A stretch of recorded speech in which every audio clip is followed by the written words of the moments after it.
The other day, there were too many people on the bus, and I was sitting like on the edge of the seat. 13-year-old Sabra Newman says every day after school, students have to squeeze in during their school bus ride back home from Hanahan Middle. There has even been a time when she claims it was so tight a classmate had sat on her lap. My daughter came home one day from school and said that they were riding sometimes 4 and 5 kids to one seat. From what my daughter tells me, her butt's not on the seat, and she's hanging on by the front seat when there's 4 kids in the seat. So then when she's hanging on to the top seat in front of her, the bus driver is yelling at her to sit down. These mothers say they want to rely on the Berkeley County school bus system to get their kids home safely, but the stories they hear from their children isn't giving them any peace of mind. Instead, what they are seeing and hearing, they say, is flat out unacceptable. I think it's a little disturbing. I don't think it's an exaggeration. I think it's pretty truthful for the majority of the buses coming from most of the schools around here.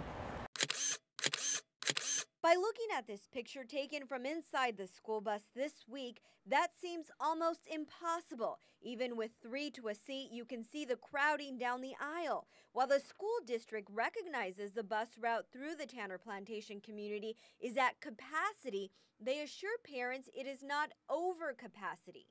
Administrators at the schools are not going to allow that to happen because they're out there monitoring the buses being loaded. The limit for the bus routes in question is 78 passengers.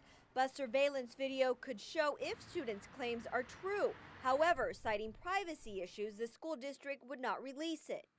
Although the district says it understands the frustration of these parents, they too, as a district, are calling for more bus drivers so they can add more buses to these and other routes. They also want new buses because there have been numerous mechanical problems. You know, if a 78 capacity bus breaks down and the state gives you a 66 capacity bus to do that route, all of a sudden now, if you had, kids might be, they're not going to go over capacity, but they may be crowded. To solve the issue for Hanahan's middle school bus, the district has removed one stop from that route.